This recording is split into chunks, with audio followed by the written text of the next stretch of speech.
우리 교회는 주일 예배에 어른들과 자녀들이 함께 참석할 것을 강조하죠.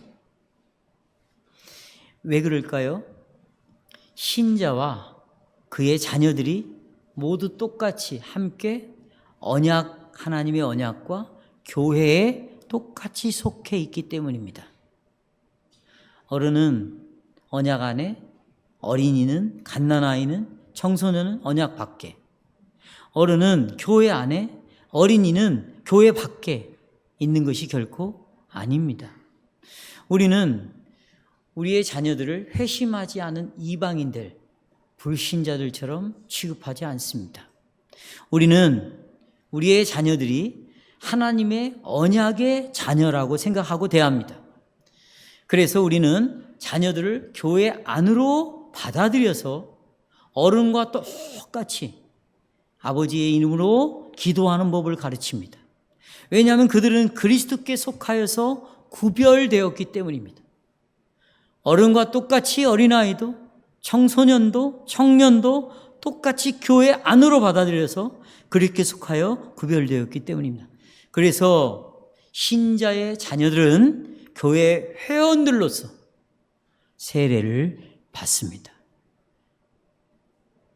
아무리 갓난아이라 할지라도 그 아이가 세례를 받았다면 그 아이는 교회 회원인 것입니다.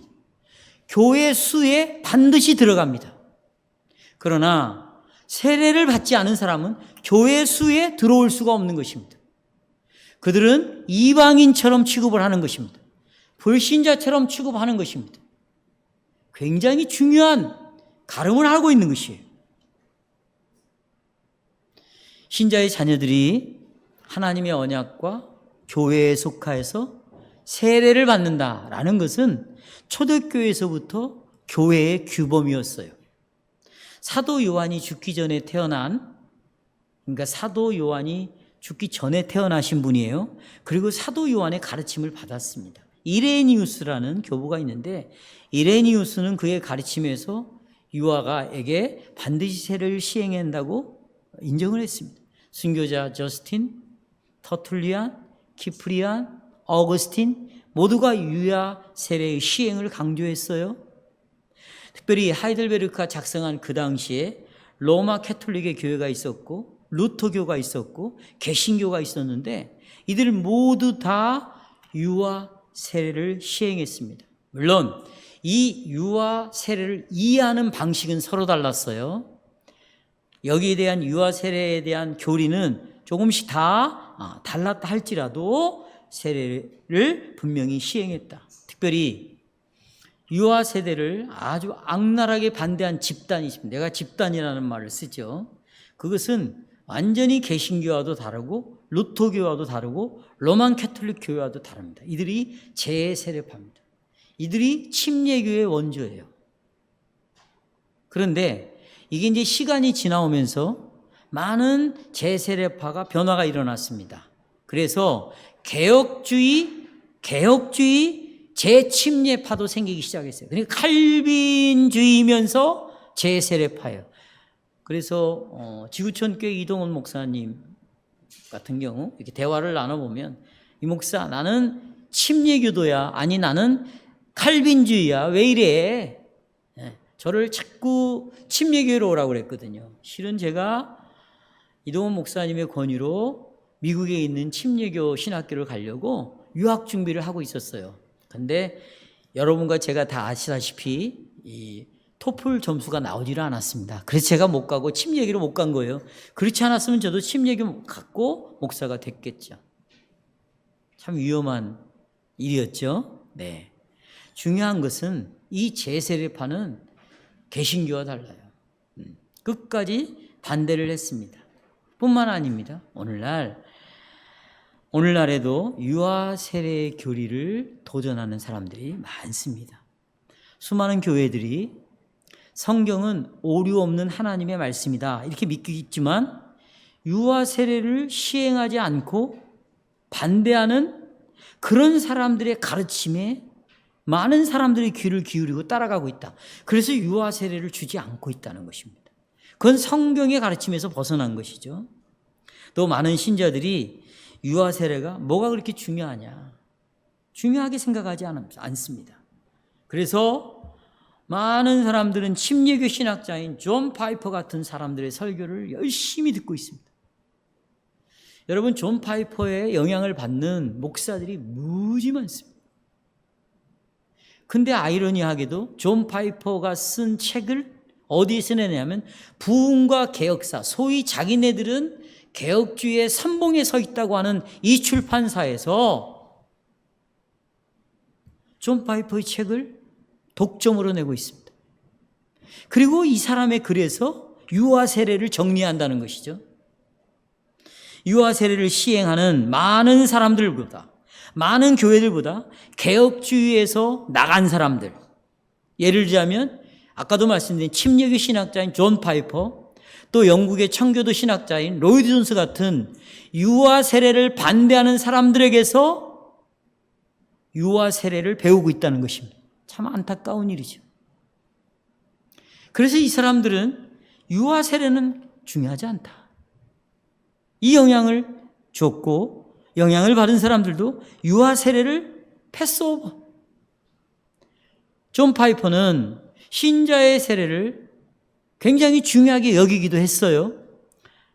그러나 존 파이퍼는 뭐라고 말했냐면, 나는 이 세례를 최우선적인 교리라고 생각하지 않는다. 가장 중요한 교리다. 나는 이렇게 생각하지 않는다. 그러나 성도 여러분, 지금 우리가 하이델베르크를 믿고 있는 우리의 신앙 고백은 유아 세례의 문제를 대충 형식적으로 가장자리에 다루고 있습니까? No.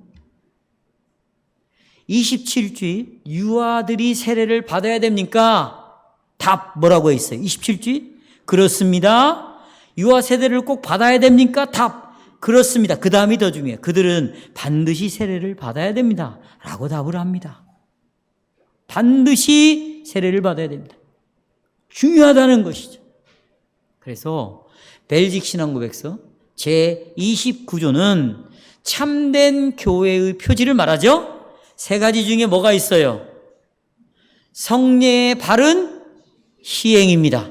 그래서 여러분 29조에서 그렇게 말하고 있고 34조에 보면 바른 세례의 시행에는 반드시 유아 세례를 포함해야 합니다. 이걸 가르치고 있어요. 오늘 우리의 오후에 저는 우리가 왜 유아 세례를 시행해야 되는가, 왜 이것이 그렇게도 중요한 교리인가, 이것을 여러분에게 설명하려고 합니다. 자, 오늘 설교의 주제는 언약의 세례의 약속은, 세례는 언약이에요. 근데 그 세례 안에는 뭐가 들어있어요? 약속이 들어있습니다. 세례는 언약이다. 그 안에는 약속이 되어 있는데 그 약속은 신자들과만 맺은 약속이 아니고 그들의 자녀들을 위한 것이다. 이 주제로 두 가지 말씀드립니다. 신자의 자녀들의 세례의 성경적인 근거가 뭔가.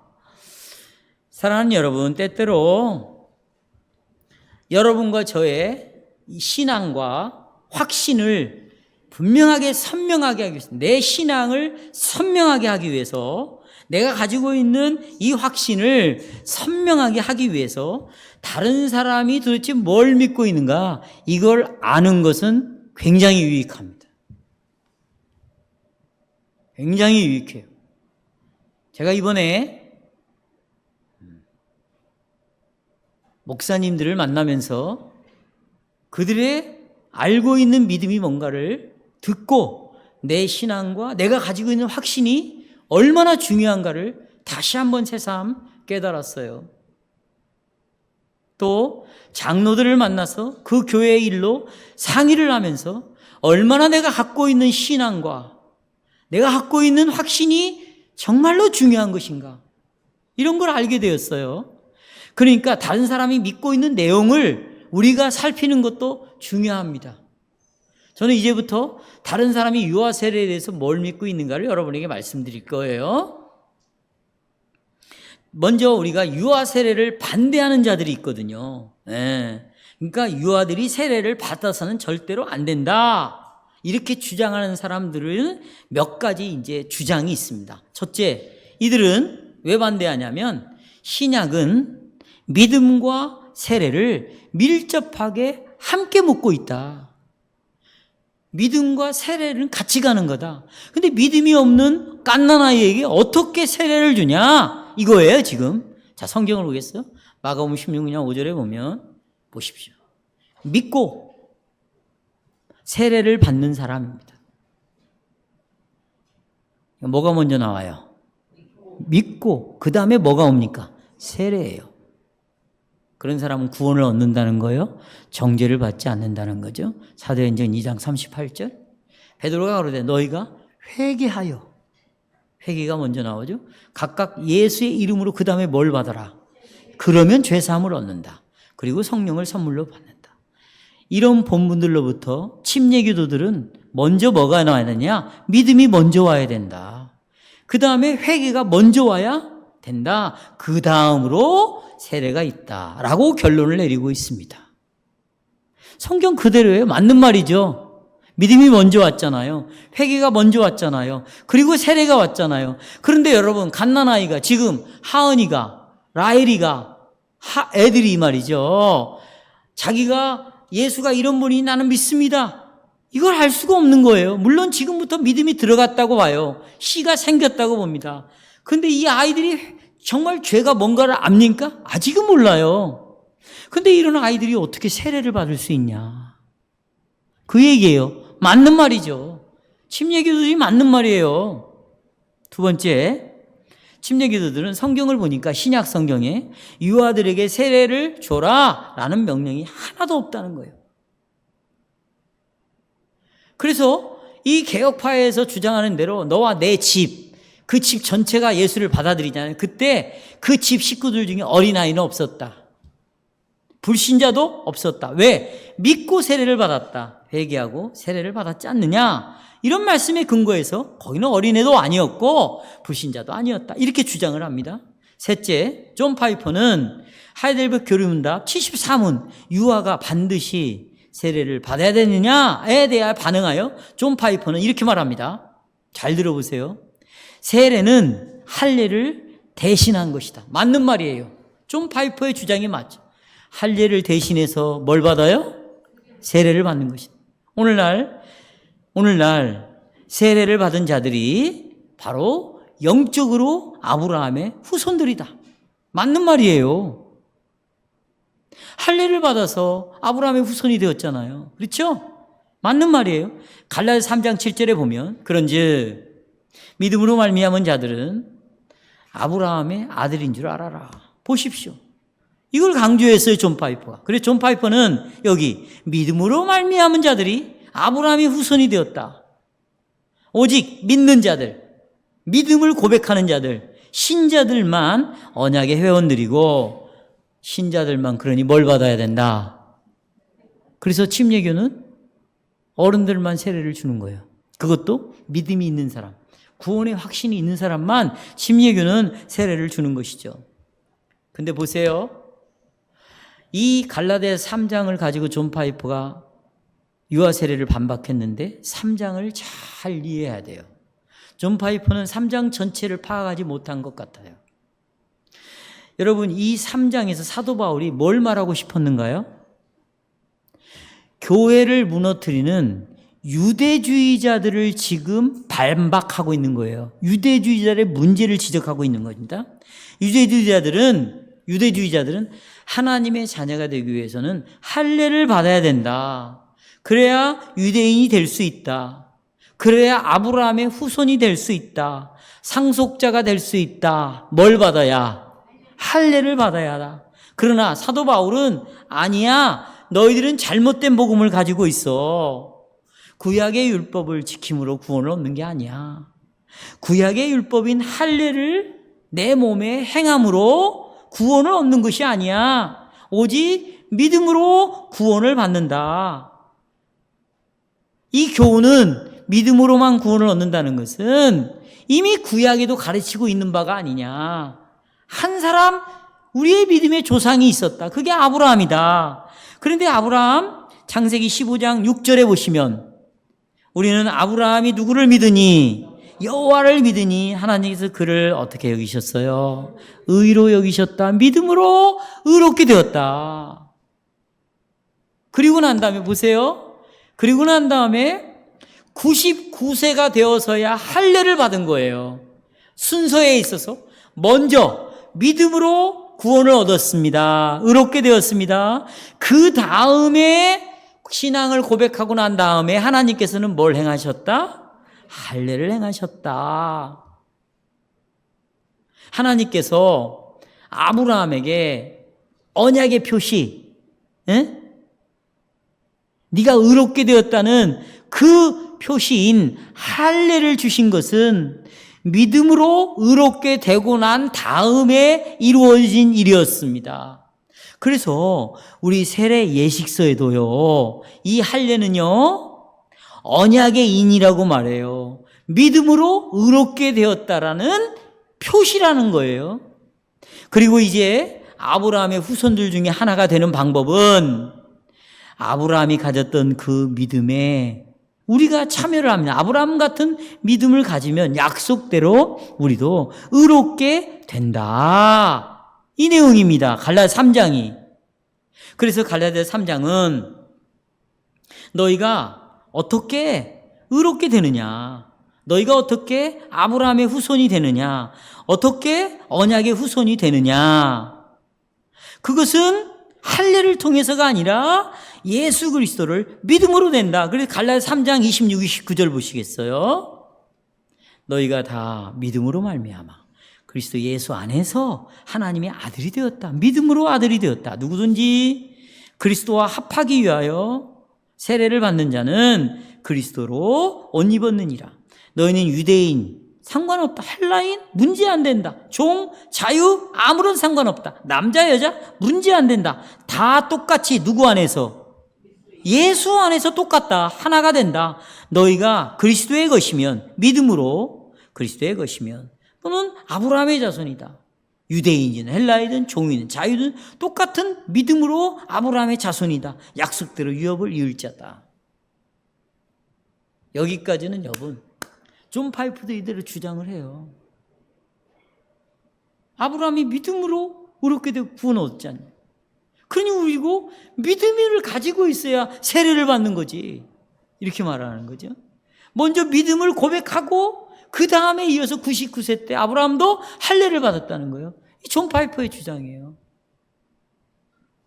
그러나 여러분, 이제 그러면 신자가 낳은 자식은 어떻게 되죠?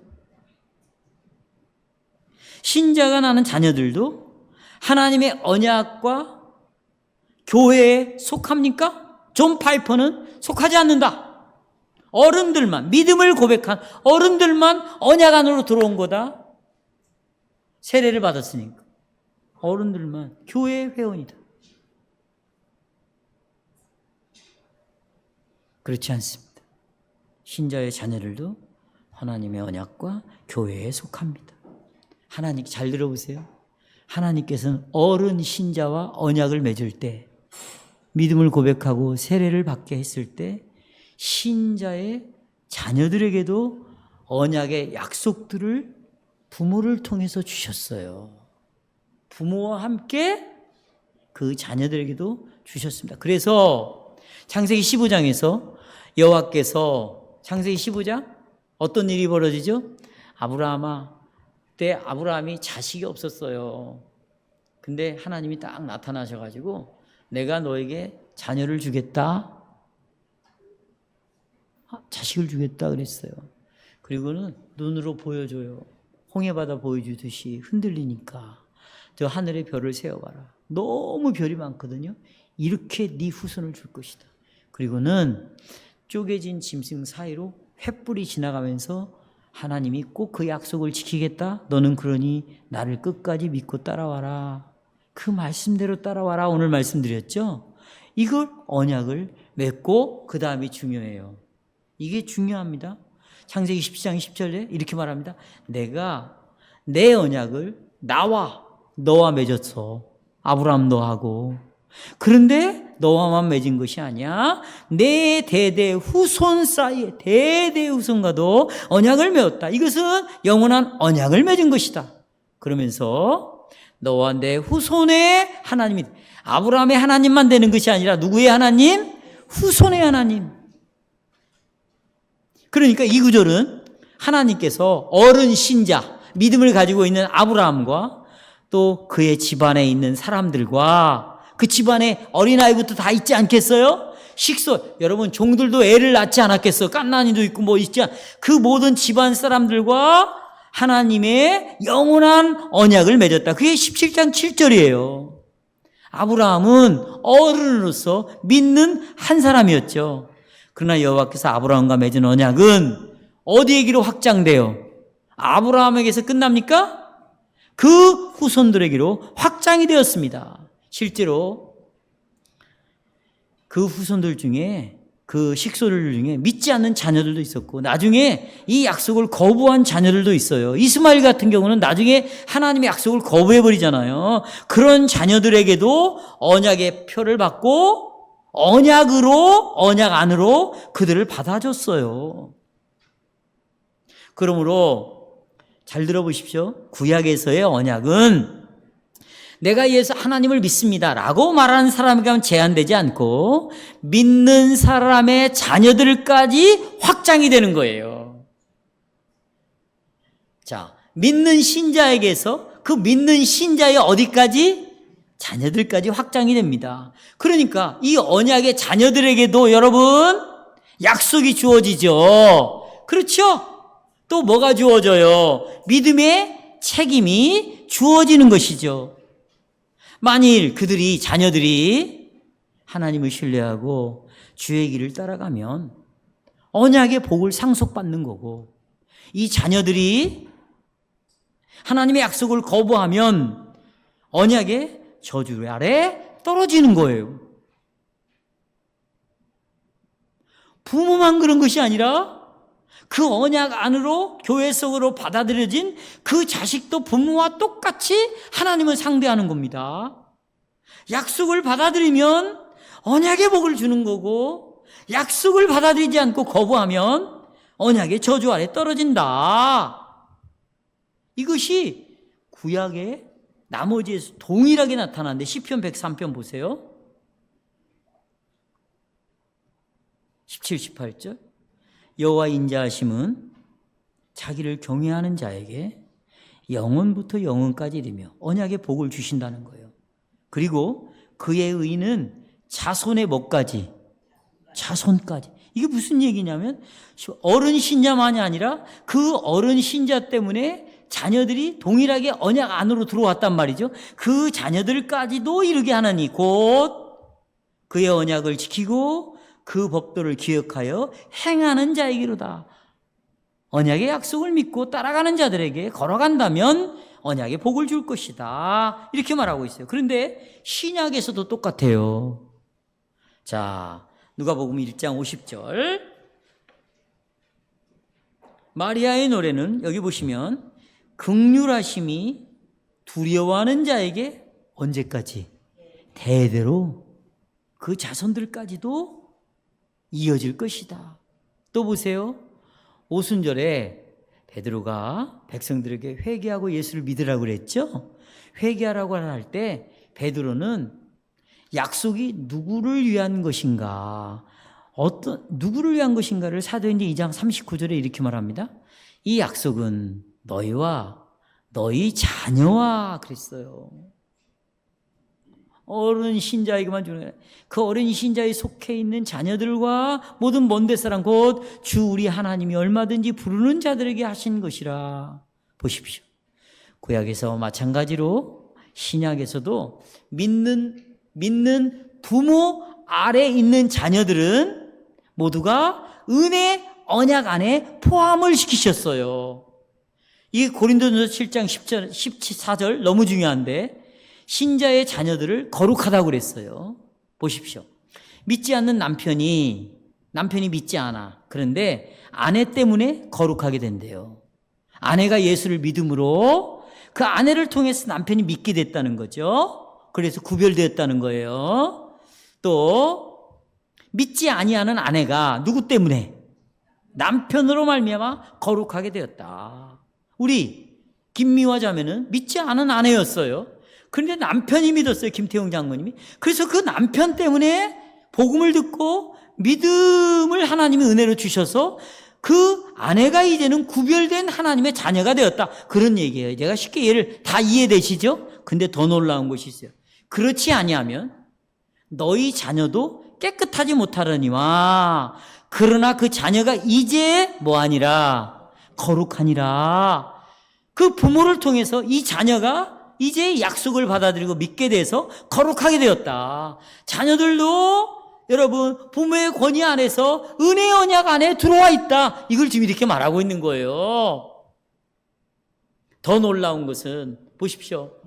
여러분 에베소 6장 1절에서부터 3절에 읽어보면 자녀들아 주 안에서 부모에게 뭐하라? 순종하라. 그러면서 보세요. 자, 부모에게 순종하는 자는 뭐라고 말하다? 여러분 에베소 읽어보면 네가 잘되고 이 땅에서 장수하리라 그랬어요. 근데 네가 잘되고 이 땅에서 장수하리라 이 말씀이 어디에 나오는 거예요? 10계명 중에 몇 번째? 5번째 계명이 나오는 거예요. 여러분 그러면 이 5번째 계명은 어른들에게만 준 거예요? 아니에요. 부모의 믿음을 통해서 그 언약 안으로 유아 세례를 받은 자에게 뭐라고 말하냐면 그것이 어린이든 조금 큰 애든 자녀들에게 자녀들아 똑같이 말해요. 어른에게 똑같이 주는 이 언약의 축복을 이 자녀들에게 주는데 자녀들아 너희들 부모에게 공경해라 순종해라 그리하면 네가 장수하고 이 땅에서 잘 될 것이다 라고 이야기를 해주고 있습니다. 왜냐하면 제5계명의 약속은 에베소 6장 3절에서 반복이 되는데 왜 반복하고 있냐? 구약의 언약의 백성들 뿐만 아니라 신약에서도 신자의 자녀들을 위해서 그대로 언약의 약속이 주어지고 있기 때문입니다. 이런 이유로 빌립보 간수 있죠? 그 간수가 너와 내 집이 뭘 얻으리라? 구원 얻으리라. 그래서 간수 수장이 아버지가 예수를 믿었어요. 그때 나머지 그 모든 식구들도 어디 안으로 들어오는 거예요? 하나님의 약속을 다 받게 되었어요. 구원의 약속을 받게 되었습니다. 자녀의 약속을 받게 된 것이죠. 그리고 삭개오를 보면 오늘 내가 너의 집에 유하여야 하겠다. 그러면 그 집에는 자녀들이 있지 않겠습니까? 그러면 삭개오가 예수님을 영접한 만큼이나 이 자녀들에게도 하나님이 은혜의 복을 주시겠다. 그런 의미예요. 그래서 우리는 신자와 그 자녀들에게 하나님의 언약의 약속을 이렇게 확장시키시는 구약의 여호와의 구약의 이런 원리가 신약에서도 어른뿐만 아니라 그 자녀들에게도 이 약속들을 확장시키는 것을 우리가 볼 수가 있습니다. 하나님께서 아브라함과 맺은 언약은 똑같아요. 신약에서도 믿는 부모와 그 자녀들을 위한 것이에요. 그 약속은 어른들에게만 주어지는 것이 아니라 아이들에게도 똑같이 약속이 주어져 있어요. 여러분 보세요. 부모는 큰 약속을 받아서 대예배실에서 예배를 드리고 아이들은 작은 약속을 받아서 무슨 전도사 같은 사람들이 와가지고 전 전도사 인정 안 해요. 인정 안 합니다. 여러분 전도사가 저도 전도사를 거쳤지만 전도사가 여러분 정말 위험한 사람들이에요. 옛날에는 교육자들이 부족하니까 전도사에게라도 은혜를 받았죠. 그 결과가 지금 이런 모습이 낫지 않아요, 여러분? 지금? 여러분, 그래서 아이들은 조그만 약속을 받아서 따로 한 곳에 모아놓고 무슨 그런 사람들이 가르치고 그렇습니까? 약속이 똑같아요. 하나님도 똑같은 하나님이에요. 똑같은 교회 회원이에요. 수를 셀 때 라헬이도 하은이도 그 수에 들어가는 것이에요. 우리는 그 아이들을 다른 자리에 유치해 놓아서는 절대로 안 되는 거예요. 그 아이를 존중해 줘야 되고요. 인격적으로 대해줘야 되고요. 이 아이들은 동일하게 교회 회원으로서 이 자리에 앉아 있어야 되는 거예요. 아멘.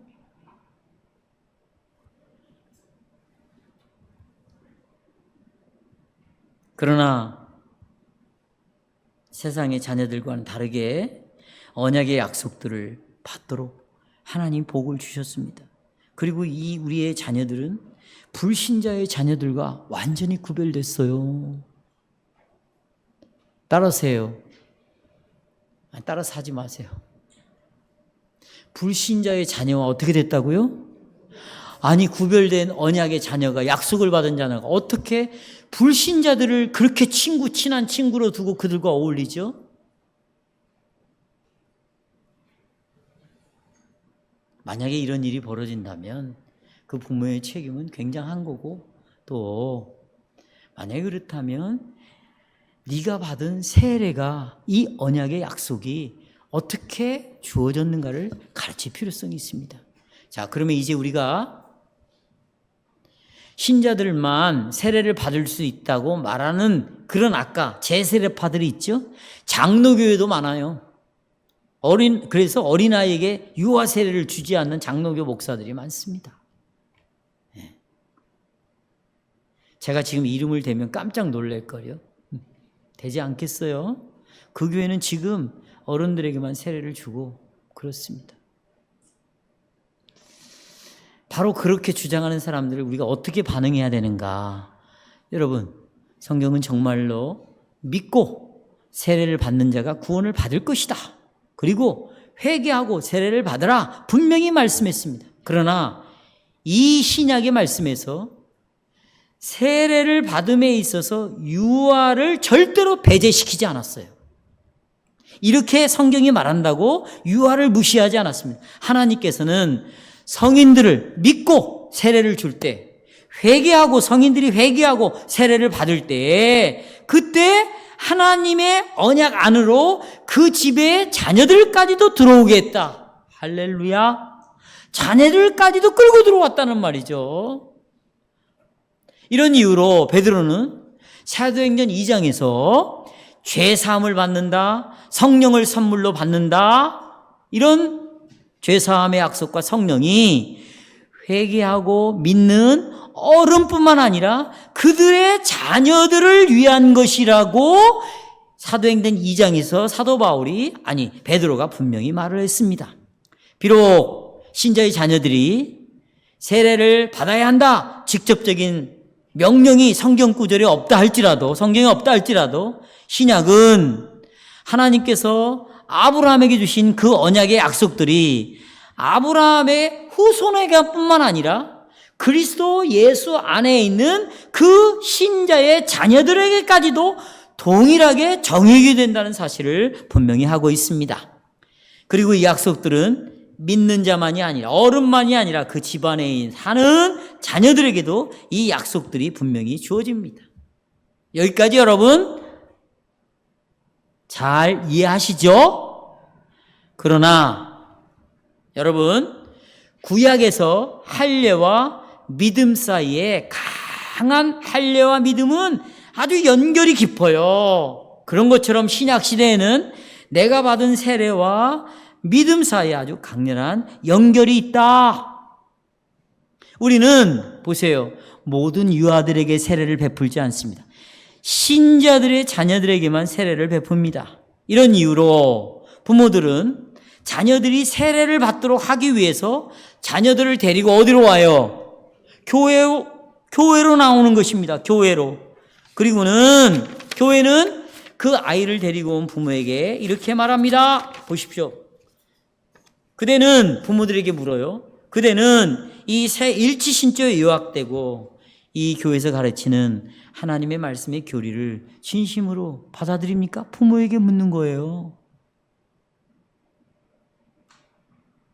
그래서 부모들은 다 뭐라고 돼? 예, 믿습니다. 그렇습니다. 이렇게 여러분 봐요. 자녀들을 데리고 와서 예, 그렇습니다. 그렇게 대답을 했기 때문에 그런 이유로 이제 보세요. 이 교회에서 가르치고 있는 가르침이 완전한 구원의 교리라는 것을 부모가 믿냐? 예, 믿습니다. 그러면 교회에서 가르치고 있는 이 가르침을 이 어린아이에게 어렸을 때부터 어떻게 해야 돼요? 계속 가르치고 하나님의 말씀에 이 진리의 교리를 우리 아이들에게도 하나님이 주신 약속이라고 네가 붙잡아야 된다. 이 약속을, 그리고 약속을 계속해서 설명해야 되죠. 그렇죠? 그러면 이 아이가 이런 가르침을 받고 약속을 계속 들으면서 자라요. 자라면서 이 아이에게 어떤 것이 생기냐면 이 약속은 나를 위한 약속이구나. 그리고는 이 약속들에 대하여 믿음을 갖기 시작하는 거예요. 예를 들자면 나를 구원시키겠다고 약속했어요. 그러면 하나님이 나를 예수님을 통해서 구원하시겠다. 내 죄를 용서하셨구나. 나는 하나님의 자녀가 되었구나. 이 약속을 받아들이게 되죠. 그렇죠? 조금씩 부모의 가르침을 통해서 설교를 통해서 배우게 되고 그 배우는 과정에서 약속을 받아들여. 그리고 어느 때가 돼서 공적으로 예, 그렇습니다. 나는 이 약속을 받아들입니다. 그래서 두 번째 설교 주제로 넘어갑니다. 신자의 자녀들이 세례에서 주어진 성경적 약속들입니다. 약속을 받아들인다고 제가 그랬잖아요. 그렇지요? 그럼 약속들이 뭐냐? 들어보세요. 너무 중요합니다. 사랑하는 여러분, 자녀가 세례를 받을 때 이 자녀가 구원받았다, 거듭났다, 중생했다 절대 말하지 않아요. 그러나 그 자녀가 받은 것은 복음의 약속입니다. 구원받았다고 말하지 않지만 무슨 약속? 복음의 약속을 받아요. 그래서 66문답 제가 기록해놨죠? 이 약속이 뭐냐면 그리스도께서 십자가 위에서 이루신 단번의 제사 때문에 두 가지 약속받아요. 예수님 때문에 우리에게 죄의 용서와 영원한 생명을 은혜로 주신다. 이 약속을 받았어요. 죄 용서, 영생. 이 약속은 우리의 세례에서 어른과 똑같이 우리 자녀들에게도 어떻게 약속의 표시를 준 거예요. 죄사함의 표시, 영생의 표시를 어른만 받은 것이 아니라 누구에게도? 어린아이에게도. 그러니까 여러분, 물로 표시를 받은 이 표시는 약속의 표시죠. 물은 무슨 표시? 약속의 표시. 이것은 어른들만 위한 것이 아니라 죄사함과 영생과 성령을 주신다는 것은 우리 자녀들에게도 확장해서 주신 약속입니다. 그러면 보세요. 세례를 통해서 하나님께서는 야, 봐요. 네 자녀가 내 은혜의 대상이 되었다. 무슨 대상? 내가 네 자식에게도 은혜를 줄 것이다. 이 자녀는 은혜의 대상이야. 복음을 받을 대상이다. 그리고 네 자녀는 복음 안에서 계속 육성하여서 세상의 아이들과 구별된 자식이다. 생각이 세상과 구별되어 있고 너희 자녀가 말하는 내용이 구별되어 있고 너의 자녀의 심령이 마음밭이 구별된 마음밭을 가진 아이다. 하나님이 선언해 주는 거예요. 뿐만 아니라 너의 자녀는 교회 안으로 받아들여졌다. 보세요. 이 교회 안으로, 공동체 안으로 받아들여졌다. 그래서 이 공동체, 이 교회에서 계속해서 네 자녀는 약속의 복음의 소식을 듣고 너의 자녀들은 그 복음을 이해하고 그리고 그 복음으로 오는 축복을, 언약의 복을 누리는 그런 위치에 있다라고 하나님이 선언을 해 주시는 거예요. 그리고 우리의 자녀들이 이제 하나님의 언약과 하나님의 교회에 합법적인 회원이 되었어요. 언약의 합법적인 백성, 교회의 회원이 되었기 때문에 여러분 이 주의 집에서 보세요. 이 교회에서 우리의 자녀들을 정당하게 되어야 된다. 어떻게? 정당하게. 보세요. 폭력으로 대해서는 안 되고 일방적으로 억압으로 대해서도 안 되고 우격다짐으로 자녀를 끌고 가면 절대 안 됩니다. 왜? 이 아이는 언약 안에 들어온 여러분과 아버지도 엄마도 아들도 딸도 동일하게 언약 안에 들어왔고 동일하게 교회의 지체가 되어서 교회에 속한 자가 되었다. 그러니 보세요. 부모와 똑같이 자녀들도 이 복음의 가르침을 받아야 돼요. 교육을 받는 자리에 가도록 권면을 해야 되고 이 자녀들도 하나님을 아버지라고 부르는 기도를 가르쳐야 되고 또 생명과 은혜의 원천이 주 여호와 하나님이라고 노래하는 노래를 가르쳐야 되고 그리고 분명히 기독교 교육, 교리 교육을 받도록 분명히 해야 되고 어른도 아이도 그 자리에 있어야 되고 거기에 대한 믿음의 응답을 아버지만 엄마만 하는 것이 아니라 자녀들도 동일하게 해야 되는 것이에요. 아멘. 또 물었어요. 청년들에게. 직장을 다니면 교회 회원으로서 이 교회를 책임져야 될 믿음의 책임이 있다. 그러면 교회가 유지되기 위하여 두 가지가 필요하다. 건물, 모든 교회가 운영이 돼야 되고 가장 중요한 것은 설교를 하는 목사의 생활을 책임져야 되는데 왜 책임지는 행동을 하지 않느냐? 내가 이렇게 물었어요. 똑같은 거예요, 여러분. 이럴 때는 아멘 이렇게 하는 거예요. 같다 다르다. 어른하고 애하고 달라요? 같은 거예요.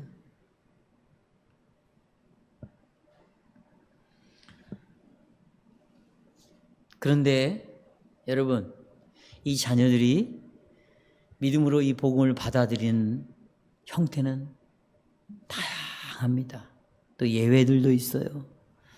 언약 안에서 태어나 세례를 받았지만 동일한 방식으로 다 그리스도께 나오지 않아요. 어떤 자녀들은 이 약속들을 믿음으로 받아들이지 않습니다. 세상으로 나가는 자녀들도 있어요. 또 정말 이 자녀가 중생을 얻는다, 참 믿음을 갖는다. 이것은 사람이 어떻게 해줄 수 있는 게 아니에요. 초자연적인 하나님의 은사입니다. 자녀들이나 부모들이 어떻게 내 노력으로 그렇게 할 수 있는 것이 아닙니다. 그러나 심지어 우리의 자녀들이 여호와와 그 언약의 약속들에 대해서 등을 돌려요. 언약을 배반하고 떠납니다. 그렇다고 이 언약의 표, 세례의 표가 없어지느냐? 그렇지 않습니다. 제가 하루는 커피숍에 만나가지고 커피숍에서 어느 목사들 만나서 대화를 하고 있는데 내 이 뒤쪽에서 이렇게 말하는 걸 들었어요. 내가 교회를 나가지 않지만 나는 유아 세례를 받았습니다. 나는 유아 세례를 받았습니다. 우리 어머니도 권사님이고 그러나 나는 지금 교회를 나가지 않습니다. 이렇게 막 이 얘기를 하는 거예요. 그분 친구인 것 같더라고요. 근데 목소리를 들어보니 그게 우리 형이었어요. 난 내 앞에 친구 목사를 놓고 그 자리에서 눈물을 흘릴 수밖에 없었어요. 언약을 배반하고 세상을 갔다고 해서 언약의 표가, 세례의 표가 없어지는 게 아니에요. 하나님은 그 마음속에 그에게 세례의 표를 두십니다. 왜요? 그 세례는 여호와께 돌아오라는 하나님의 음성이에요. 그 세례의 표는 여호와의 얼굴을 구하라는 하나님의 계속적인 부르심으로 그 세례의 표가 남아있는 것입니다. 만일 그들이 회개하고 주께 돌아오면 주께서는 그에게 주신 약속을 잊어버리지 않고 그들을 그리스도의 피와 영으로 정결케 하시며 그를 구원시키며 그를 중생케 하며 그를 거듭나게 하시는 것이에요.